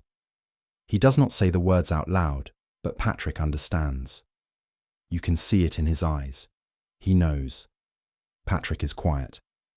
Then he asks if there were witnesses. Charlie says no. Patrick asks if there is physical evidence. Charlie says no.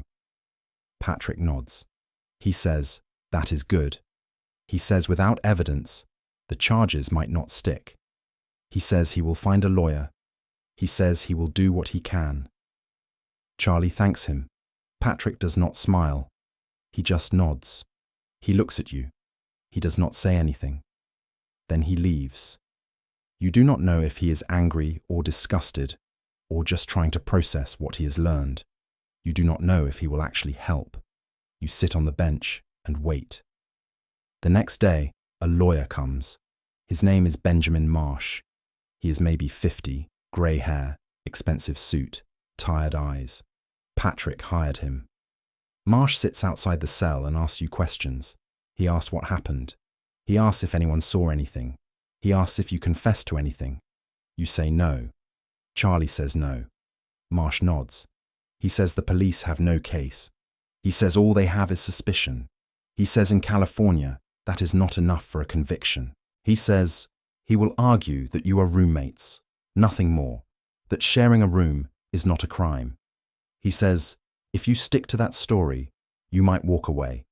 You ask what happens if you do not. Marsh looks at you. He says, if you are convicted of sodomy in California, the sentence is up to 14 years in San Quentin. He says Quentin is not a place you want to be. He says men die there.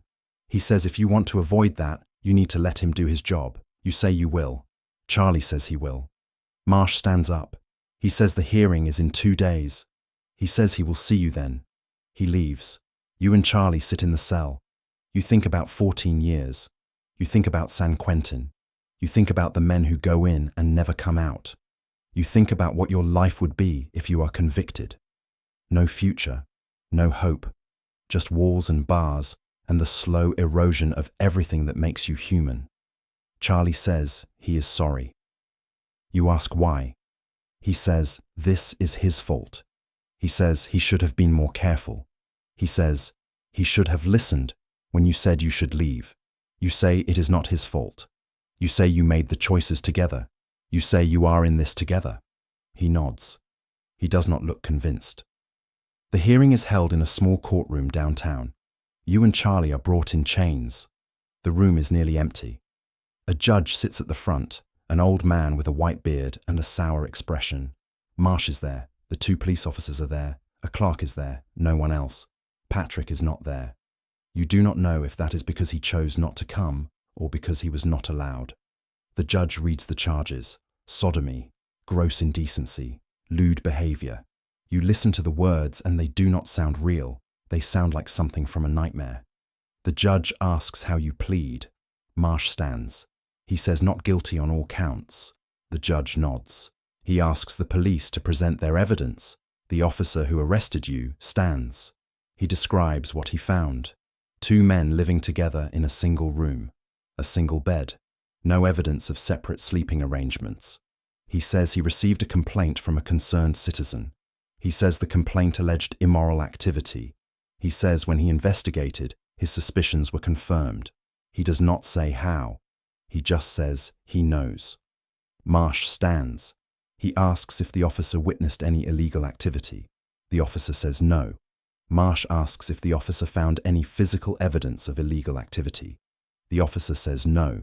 Marsh asks if the officer has any witnesses who saw illegal activity. The officer says no. Marsh turns to the judge. He says the prosecution has no case. He says sharing a room is not a crime. He says being unmarried is not a crime. He says suspicion is not evidence. He says the charges should be dismissed. The judge listens. He does not look convinced. He asks the officer why he believes a crime was committed. The officer says he has been a policeman for 15 years. He says he knows what he is looking at. He says 2 men living like that are not just roommates. The judge nods. He looks at you. He looks at Charlie. He is silent for a long time. Then he speaks. He says the evidence is thin. He says the law requires proof, not suspicion. He says he is inclined to dismiss the charges. You feel your heart lift. Then the judge continues. He says, however, he is concerned. He says the city has a moral standard to uphold. He says he does not want to see you back in his courtroom. He says if you are arrested again, he will not be so lenient. He says the charges are dismissed. He bangs his gavel. It is over. You and Charlie are released. The chains come off. You walk out of the courtroom into the sunlight. Marsh is there. He says you are lucky. He says not every judge would have dismissed the case. He says you need to be more careful. You thank him. He nods.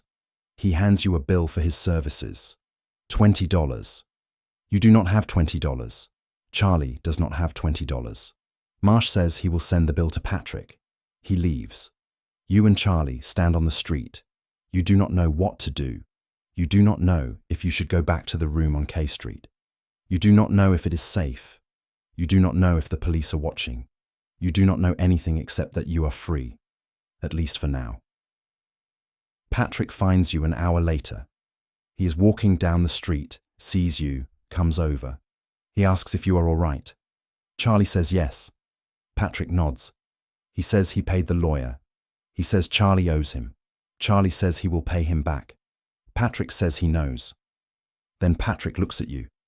He says he needs to talk to Charlie alone. You nod. You walk away. You stand on the corner, watching them talk. You cannot hear what they are saying. You see Patrick gesturing. You see Charlie nodding. You see Patrick put his hand on Charlie's shoulder. Then Patrick walks away. Charlie comes back to you. You ask what he said. Charlie says Patrick told him to leave Sacramento. Charlie says Patrick said it is not safe here. Charlie says Patrick said if you stay, you will end up back in that cell, and next time the judge will not be so kind. You ask if Patrick is angry. Charlie says he does not know. He says Patrick did not say much. He says Patrick just looked sad. You understand that. You feel sad too. You and Charlie go back to the room on K Street. The door is still unlocked.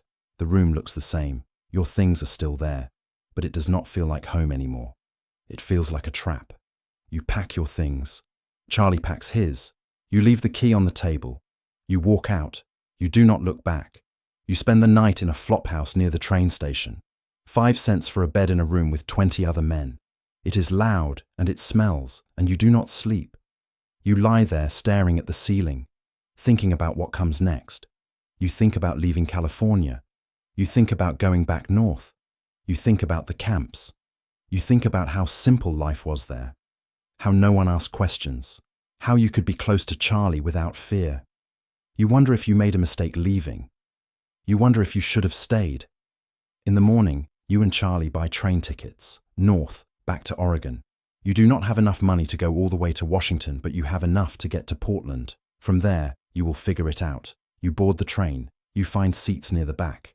The train starts moving. Sacramento disappears behind you. You watch it go. You do not feel relief. You just feel tired. The train ride takes a day and a half. You and Charlie do not talk much. There is nothing to say.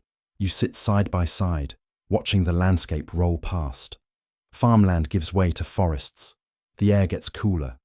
By the time you reach Portland, it is raining. A soft grey rain that soaks everything. You get off the train. You stand on the platform, wet and cold, and unsure what to do next. Charlie says he wants to go back to the camps. You look at him. You ask if he is serious. He says yes. He says the camps are the only place where you can be together without fear. He says the city does not work. He says every city will be the same.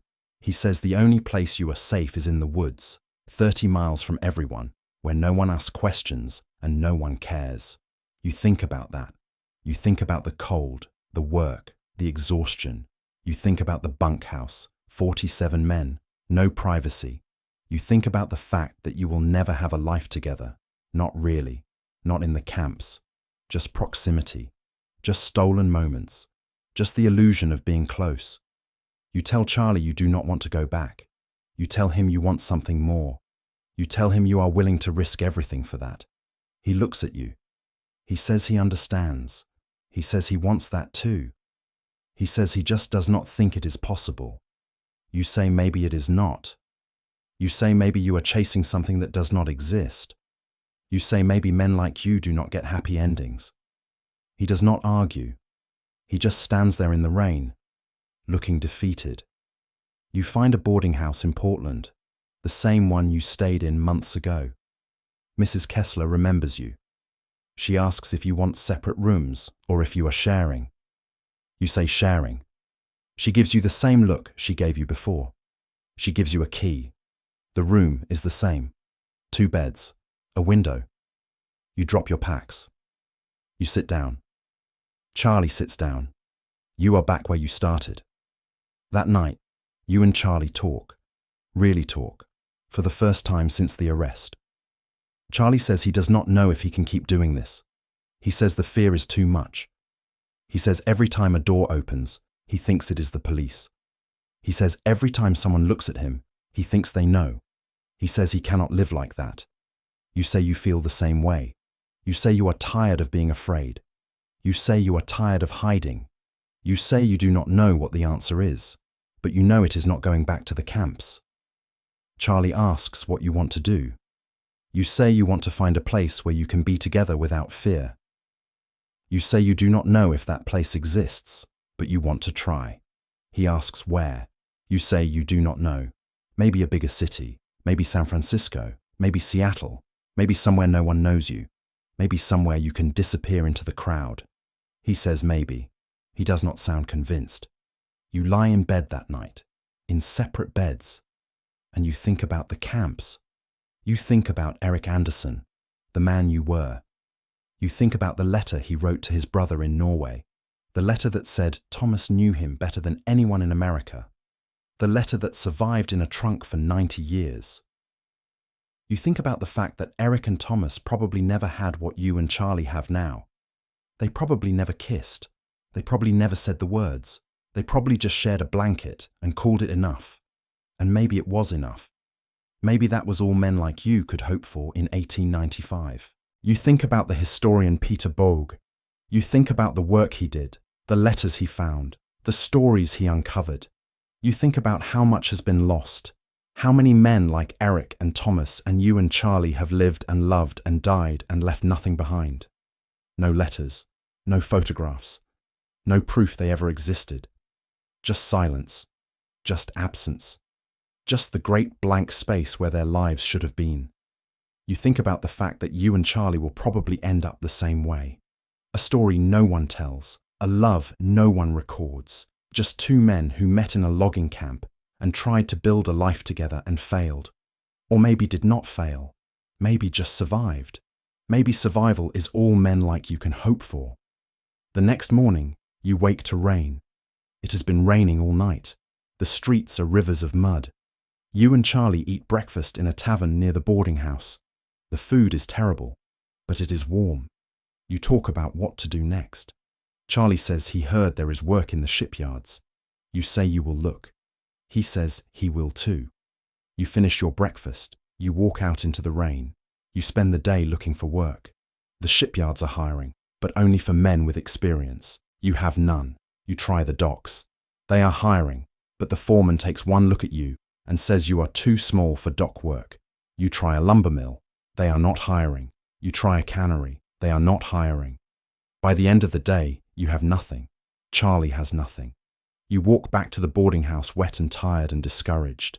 That night, you lie in bed and you think about giving up, about going back to the camps, about taking the easy path, the safe path, the path where you and Charlie can be close without anyone asking why.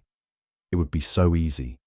Just buy a train ticket north, walk back into the woods, find a camp, sign on, go back to the bunkhouse, the falling crews, the rhythm of axes and saws and trees hitting the ground. Go back to the simplicity, but you do not. You do not, because you know that if you go back, you will never leave. You will spend the rest of your life in the camps, 6 inches from Charlie, but never really with him, never holding him, never kissing him, never saying the words, just proximity, just the illusion of closeness. And that is not enough, not anymore. In the morning, Charlie says he has made a decision. He says he is going back to the camps. He says he cannot do this anymore. He says the city is too hard, the fear is too much, the risk is too great. He says he is sorry. He says he knows you want something more, but he cannot give it to you. He says the camps are the only place he feels safe. He says if you want to come with him, he would be glad. But if you do not, he understands. You look at him. You think about everything you have been through together. The trees, the cold, the fire, the train, Sacramento, the arrest, the hearing, the fear, the love. You think about the fact that 6 months ago, you did not know this man existed. Now you cannot imagine your life without him, but you also cannot imagine going back to the camps. You cannot imagine giving up the dream of something more. You tell Charlie you are not going back. You tell him you are going to stay in Portland, find work, build a life. You tell him you want him to stay too. He shakes his head. He says he cannot. You say you understand, you do not. But you say it anyway. Charlie packs his things. He leaves that afternoon. He catches a train north. You walk him to the station. You stand on the platform, watching him board. He turns back once, looks at you. You raise your hand. He raises his. Then he is gone. The train pulls away. You stand there until it disappears. Then you walk back to the boarding house alone. That night, you lie in bed in the empty room and you think about the fact that you are alone for the first time in 6 months. No Charlie. No bunkhouse full of men. No one. Just you and the dark and the sound of rain on the window. You do not cry. You are too tired to cry. You just lie there, and eventually, you sleep. The days pass. You find work at a lumber mill on the edge of the city. The pay is bad, the work is hard, but it is something. You move out of the boarding house and into a smaller room, cheaper, in a worse part of town. The room has one bed, one chair, one window. It is enough. You do not need more. You think about Charlie every day. You wonder where he is. You wonder if he made it back to a camp. You wonder if he is happy. You wonder if he thinks about you. You wonder if he regrets leaving.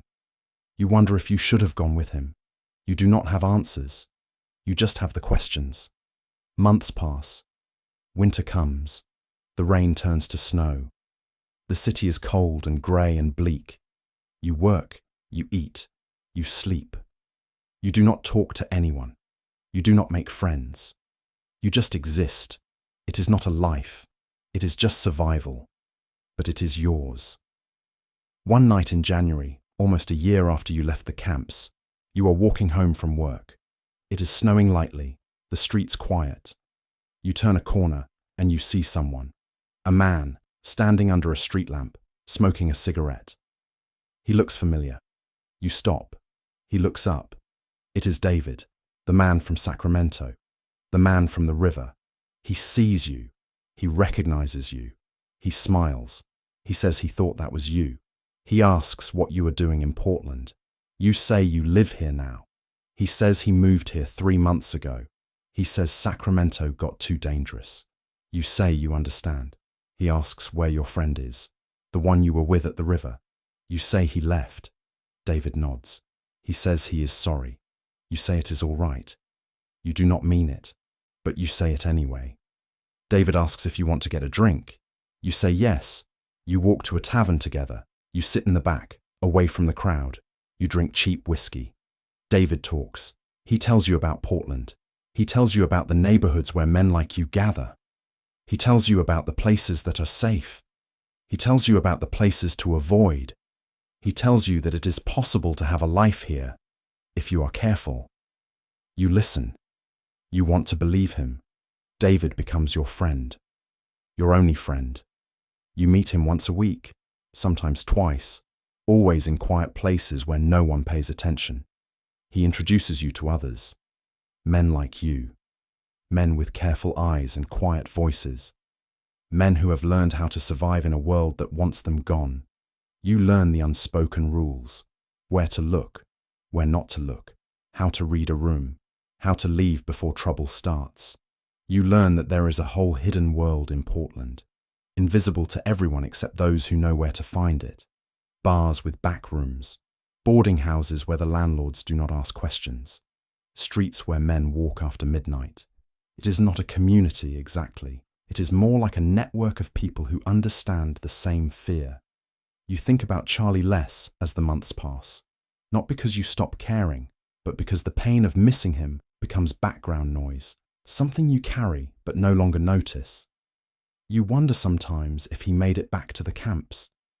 You wonder if he found another man to share a blanket with. You wonder if he thinks about you on cold nights when the wind howls through the trees. You will never know. You never wrote to him. He never wrote to you. That is the way it had to be. Letters are evidence. Evidence gets you killed. Spring comes. The snow melts. The city smells like wet earth and new growth. You have been in Portland for almost a year. You are 24 years old. You feel older. You feel like you have lived 3 lifetimes in the past 2 years. The camps, Sacramento, the arrest, Charlie leaving, the long winter alone. Each one carved something out of you. Each one taught you something you did not want to learn. One evening in April, David tells you about a man, a logger, just arrived from the camps near Astoria. His name is Thomas. He is staying in a boarding house on 3rd Street. David says Thomas is looking for work. David says Thomas asked if there were others like him in the city. David said yes. David says he told Thomas about you. You ask why. David says because Thomas reminded him of you. Quiet, careful, alone. You meet Thomas a week later.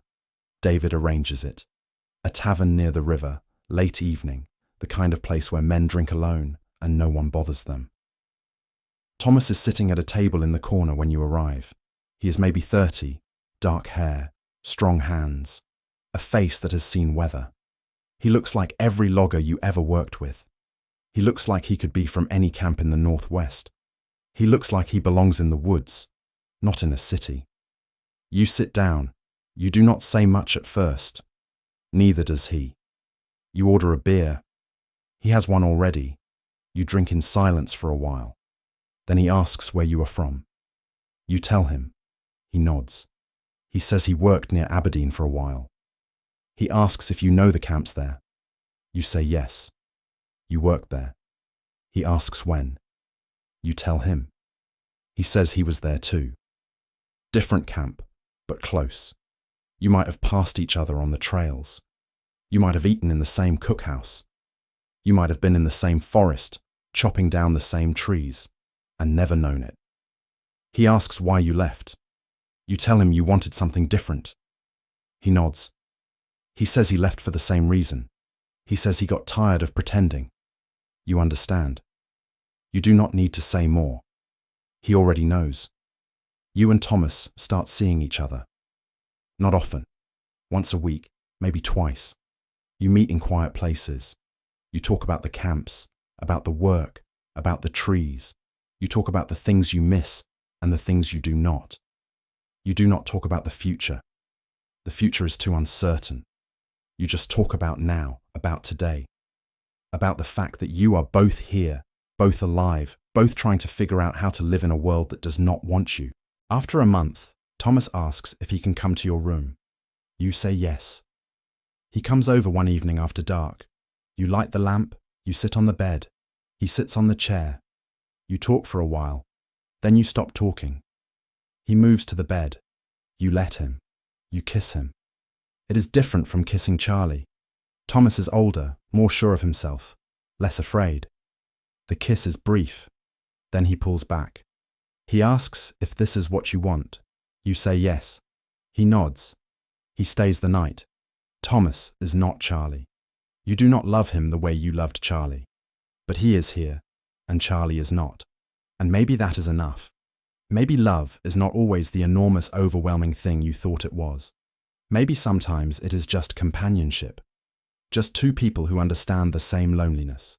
Just warmth in a cold room. You and Thomas are together for 6 months.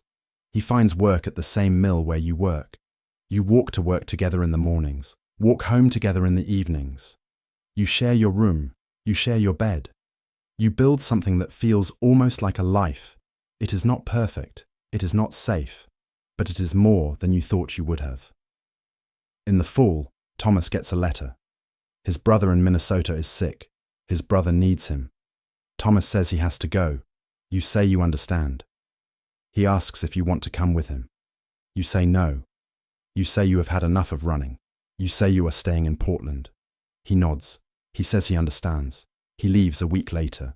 You walk him to the train station. You watch him board. You do not feel the same heartbreak you felt when Charlie left. You just feel tired. Tired of people leaving. Tired of starting over. Tired of being alone. But you do not fall apart this time. You have learned how to be alone. You go back to your room. You go back to work. You go back to meeting David once a week. You survive. That is all you have ever done. Survive. Years pass. You stay in Portland. You work at the mill. You live in the same small room. You meet men sometimes. Some stay a few weeks. Some stay a few months. None of them stay forever. You stop expecting them to. You stop wanting them to. You learn that permanence is not something men like you get to have. You learn to take what you can when you can, and let go when it is time. You are 30 years old when you hear about the camps closing. The forests are being cut faster than they can grow back. The big timber companies are moving operations, going further north, into Canada, into Alaska. The camps you worked in are abandoned now. The bunkhouses are empty. The cookhouses are falling apart. The trails are overgrown. The trees you spent 6 months cutting down are gone. The forests are gone. The whole world you knew is gone. You think about Eric Anderson sometimes, the man you were, the Norwegian immigrant who woke up in a bunkhouse in 1895 and did not know what his life would become. You think about the fact that Eric thought the camps would last forever, that the work would always be there, that he could always go back if he needed to. But the camps are gone now. There is no going back. There never was. You wonder what happened to Charlie. You wonder if he stayed in the camps until they closed. You wonder if he is still alive. You wonder if he ever thinks about you. You will never know. That is the price you paid for the choices you made. You chose the city. You chose risk. You chose the possibility of something more.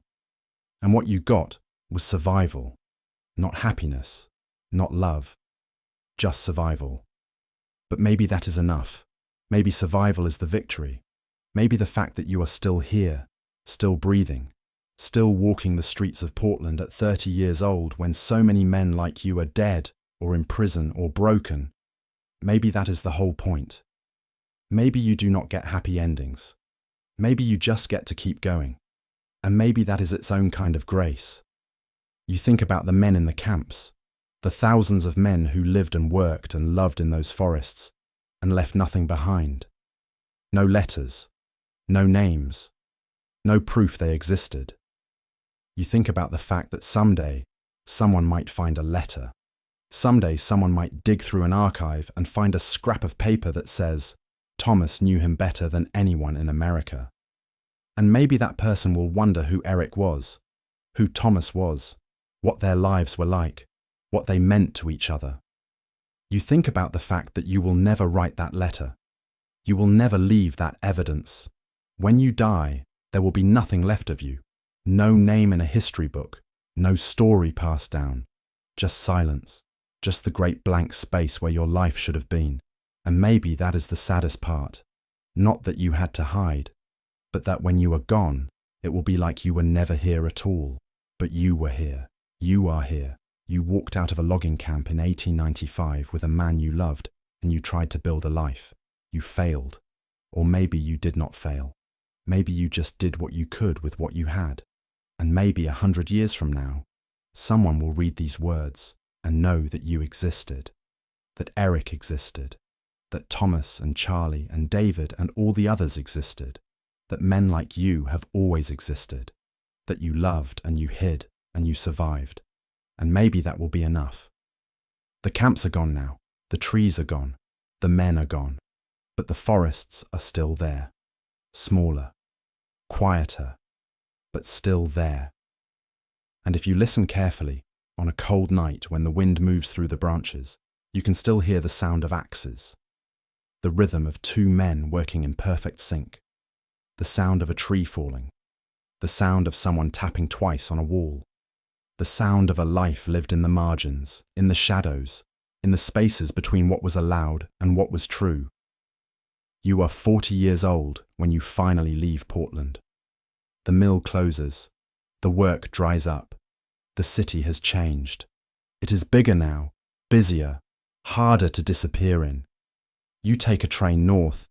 You do not have a destination. You just want to see the forest one more time before you're too old to make the trip. You get off the train in Aberdeen. The town is bigger than you remember. The streets are paved now. There are automobiles. The world has moved on. You walk out of town, following the old logging roads. They are overgrown, but you can still see the ruts. You walk for hours. You walk until you reach the place where the camp used to be. There is nothing left. The bunkhouse is gone. The cookhouse is gone. The equipment shed is gone. All that remains is a clearing in the trees, flat and empty, and a few rotted boards half buried in the moss. You stand in the middle of the clearing and you try to remember. You try to see the bunkhouse, the rows of bunks, the stove in the center. You try to hear the sound of 47 men breathing. You try to feel Charlie's presence 6 inches away on the other side of the wall. But you cannot. It is gone. All of it. Gone, like it was never there. You sit down on one of the rotted boards. You are 40 years old. You are tired. You have spent your whole life running, hiding, surviving. And for what? For this? For a clearing in the woods where nothing remains. You think about the men who slept here. You think about the fact that they are all dead now, or old, or scattered. You think about the fact that no one remembers them. No one remembers what happened here. No one remembers that this place was a refuge, a sanctuary, a space where men like you could be close without fear. You think about the fact that someday, someone might walk through this clearing and not know that it was ever anything but trees. They will not know about the bunkhouse. They will not know about the men. They will not know that love happened here, that fear happened here, that life happened here. But you know. And maybe that is enough. You stand up. You walk back toward the road. You do not look back. There is nothing to see. Just trees, just shadows, just the past, which is always further away than you think. If this story stayed with you, the like button helps the channel reach others who would love it too. So as you drift off tonight, warm in your bed, spare a thought for the men of the logging camps, the ones who shared blankets because it was cold, the ones who wrote letters they could never send, the ones who loved in the margins and left no trace.